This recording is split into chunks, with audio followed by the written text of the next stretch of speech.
যোৱাকালি কেবিনেটে এটা বহুত ডাঙৰ ডিচিশ্যন ল'লে। এতিয়া ধৰক টি ট্ৰাইবছ কিছুমান মানুহ জাত মানে কাষ্ট আছিল, তেওঁলোকে MOBC আছিল, মানে মষ্ট আদাৰ বেকৱাৰ্ড কাষ্টেছ।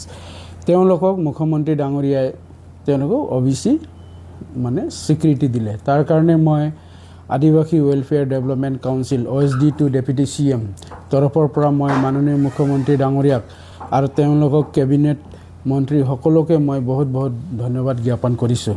সঁচাকৈ মুখ্যমন্ত্ৰী ডাঙৰীয়াক আমি কি বুলি ধন্যবাদ দিম, আমাৰ একো ভাষা নাই। মই OSD to deputy CM Peter Dang তৰফৰ পৰা হয় সকলোকে মন্ত্ৰীক আৰু মুখ্যমন্ত্ৰী ডাঙৰীয়াক আৰু একবাৰ মই বহুত বহুত ধন্যবাদ জ্ঞাপন কৰিছোঁ, কাৰণ তেওঁলোকে MOBCৰ পৰা OBC মৰ্যাদা দিলে কিছুমান কাষ্টক। আৰু তেওঁলোকে এতিয়া ল'ৰা ছোৱালীবোৰ ধৰক চাকৰি বাকৰিৰ পৰা যিকোনো ক্ষেত্ৰত তেওঁলোকে লাভৱান হ'ব। আৰু এই কথাষাৰ খালি মুখ্যমন্ত্ৰী ডাঙৰীয়াই বুজি পায়, কোনো বুজি নাপায়। গতিকে মই আৰু পুনৰ আৰু একবাৰ সকলোকে ধন্যবাদ জ্ঞাপন কৰিছোঁ। আপোনালোকে আহিল আৰু নিউজটো কভাৰ কৰাৰ কাৰণে মই পিটাৰ ডাঙৰ হয় আপোনালোকক বহুত বহুত ধন্যবাদ জ্ঞাপন কৰিছোঁ। Thank U.